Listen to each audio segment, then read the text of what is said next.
जय हिंद दोस्तों। ऑस्ट्रेलिया की अगर हम स्ट्रेटेजिक लोकेशंस की बात करें तो ये basically Indian oceans, Pacific oceans और आर्कटिक ओशन से इनकी बाउंड्री टच होती है, जो अपने आप में एक देश है, जो अपने आप में एक कॉन्टिनेंट है। रिसेंटली यहाँ पर ये अपडेट निकल के आ रही है कि ऑस्ट्रेलिया का जो डिफेंस है नेक्स्ट 10 साल के लिए यहाँ पर इन्होंने प्लान रिवील किया है कि अपनी मिलिट्री को, अपनी नेवल को मॉडर्नाइज करने वाली है ड्यू टू चाइनाज अग्रेसिवनेस। क्योंकि चाइना का जिस तरीके से साउथ चाइना सी में अग्रेसिवनेस देखा जा रहा है, इसको लेकर साउथ चाइना सी के जितने भी आइलैंड देश हैं, वियतनाम, फिलीपींस से लेकर सिंगापुर, मलेशिया, यहाँ तक कि ऑस्ट्रेलिया भी अब चिंतित है, खासकर चाइना के इस अग्रेसिवनेस को देखकर। इसके लिए यहाँ पे चाइना ने प्लानिंग किया है कि 10 साल के लिए इन्होंने अपनी नेवल, अपने डिफेंस को मॉडर्नाइज करने के लिए, और इसके लिए ऑस्ट्रेलिया ने इंडिया और जापान से हाथ मिला लिया है, जिसमें ये चीजें निकल के आ रही कि बिलियंस ऑफ इन्वेस्टमेंट होने वाले हैं। और ये बेसिकली इंडिया के लिए फायदेमंद है।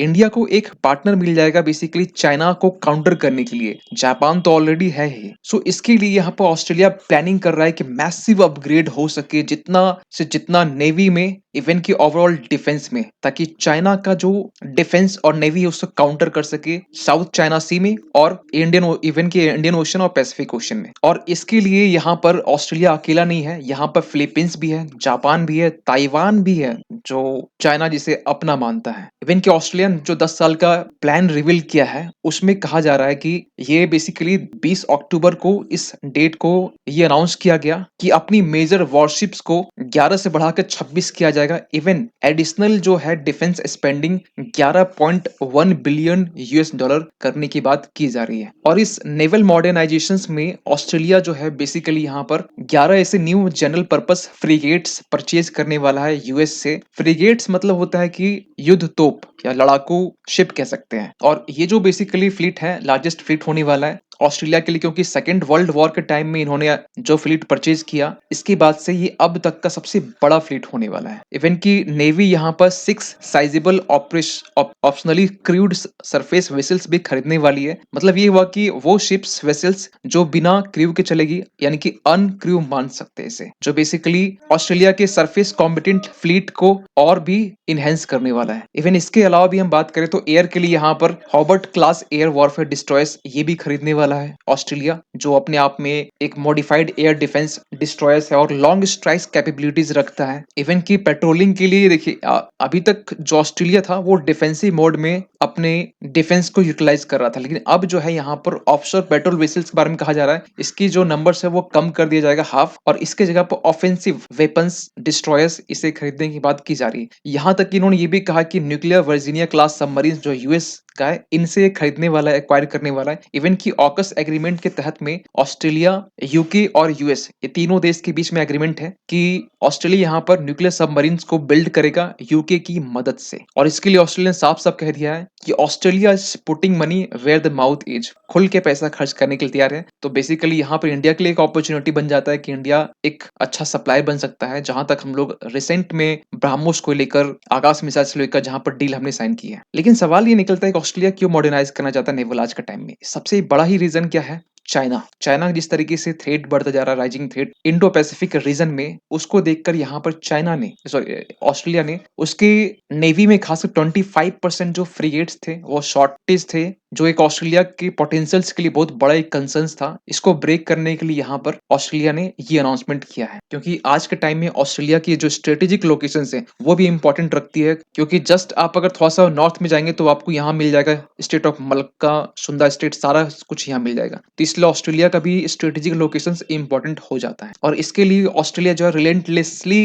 काम कर रहा है, खासकर चाइना के प्रिवेलिंग थ्रेट को कम करने के लिए, काउंटर करने के लिए। क्योंकि चाइना बेसिकली यहाँ पर जो है कंटिन्यू यहाँ पर साउथ पैसिफिक रीजन में इनकी जो हरकतें हैं छोटे छोटे आइलैंड कंट्री को लेकर, फोरीज मतलब यहाँ पर होता है आपका कि चाइना कभी भी यहाँ पर छोटे छोटे आइलैंड कंट्री में अटैक कर सकता है, उसे एक्वायर कर सकता है, और इसके लिए यहाँ पर ऑस्ट्रेलिया कंसर्न्स है। लेकिन ऐसा नहीं कि इंडिया ने भी अपने साइड से जो नेवी है या फिर ऑल ओवर डिफेंस है, इसको मॉडर्नाइज करने की बात करी है। अगर कुछ डेटा की हम बात करें तो आपको मालूम होना चाहिए कि भारत का भी कॉमन रीजन है चाइना, क्योंकि चाइना का रिसेंटली डोमिनेंस जो है वो ज्यादा बढ़ता हुआ दिखाई दे रहा है। इसके लिए यहाँ पर भारत ने 50 मेरीटाइम पेट्रोल एयरक्राफ्ट परचेज करने की बात करी है, जिसमें 3.5 मिलियन की ये बेसिकली डील होने वाली है। और इसके अलावा यहाँ पर 6 multi mission maritime aircraft, 9 medium range maritime reconnaissance aircraft भी परचेज करने की बात करी है by the Indian coast guard की तरफ से। और ये बता दें आपको कि ये बेसिकली बेस्ड है एयरबस C295 ट्रांसपोर्ट पर, आप अगर इमेज में देख पा रहे होंगे तो। और इसके लिए जो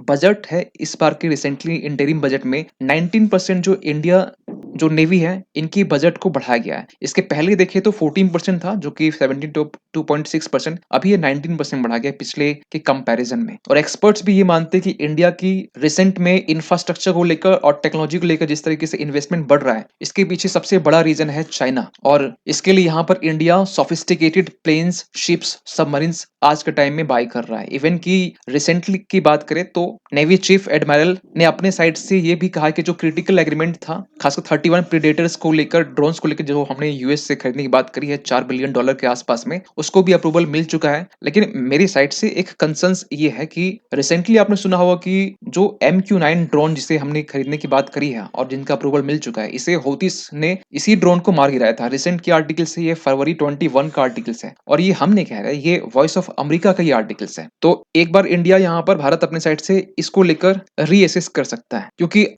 हमने ये सोचा था कि ये जो फ्लाइट है, ये जो बेसिकली ड्रोन है, एक मॉडर्न ड्रोन है, एडवांस ड्रोन है, लेकिन ये तो सीमा सचिन जैसा सिम्मा से बुद्धू सा निकला। खैर, इसके अलावा भी यहाँ बात करें तो इंडियन नेवी यहाँ पर हैवी वेट टॉर्पेडोज एक्वायर करने की बात करी है, इवन की ड्रोन कैपेबिलिटीज को इनहेंस करने की बात करी है। इसके अलावा हम बात करें तो लैंडिंग प्लेटफॉर्म डॉक्स को लेकर के डिजाइन को लेकर इंडिया बराबर इसे एक्सप्लोर कर रहा है, ताकि UAV और UCAV means unmanned aerial vehicles और अनमैन्ड कॉम्बैट एयर व्हीकल्स को एकोमोडेट कर सके। इसके अलावा अनक्रूड फाइटर जेट्स भी इसमें इंक्लूड है। इसलिए यहाँ पर इंडिया ने अपने साइड से सिग्निफिकेंट जो मनी है, जो भी बजट है, जो इंडिया डिफेंसिव और ऑफेंसिव कैपेबिलिटीज को और स्ट्रेंथन कर सके, इंडिया उसमें इन्वेस्ट कर रहा है, ताकि चाइना और पाकिस्तान की जो प्रेजेंस है, चाहे अरेबियन सी की हम बात करें ये वाले रीजन में, या फिर इधर साउथ चाइना सी की बात करें, इसकी डोमिनेंस जिस तरीके से बढ़ रहा है। इवन की रिसेंट हाल में ही आप देख सकते थे कि पाकिस्तान और चाइना जिस तरीके से यहाँ पर नेवल एक्सरसाइज करते हैं, इसको देखते हुए यहाँ पर इंडिया ने ये स्टेप लिया है। इसके अलावा भी यहाँ पर इंडिया ने खासकर जो रिसेंटली सोमालिया पायरेट्स और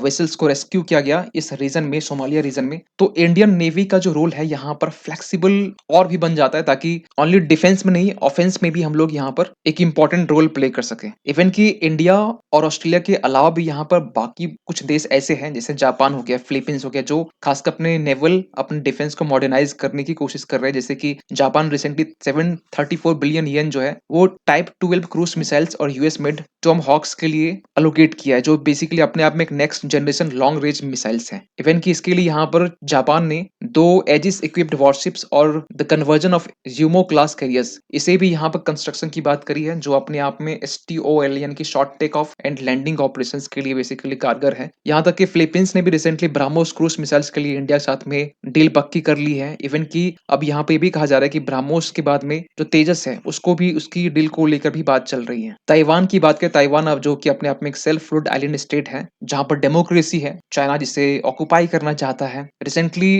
ताइवान ने भी चाइना के खतरे को देखते हुए अपनी जो नेवल कैपेबिलिटी है बोल्स्टर करने की बात करी है, एडवांस करने की बात करी। इसी के लिए पिछले साल आपको मालूम होना चाहिए, ताइवान ने इंडिजेनिस्टी सबमरीन, फर्स्ट अपनी इंडिजेनिस्टी डेवलप्ड सबमरीन को डेवलप किया था बेसिकली। और इसके अलावा भी ताइवान जो है डिफेंस बजट में लास्ट ईयर कंपेरिजन में और भी स्पेंड कर रहा है, ताकि लार्ज वॉरशिप्स, एम्फीबियस वेसल्स, ये सब एक्वायर कर सके। सो इन तमाम चीजों को लेकर आपका क्या मानना है? इंडिया का ये स्टैंड, ऑस्ट्रेलिया का ये स्टैंड कितना सही है, कितना गलत है? कमेंट कीजिएगा। मिलते किसी अगले वीडियो में, तब तक के लिए थैंक यू सो मच।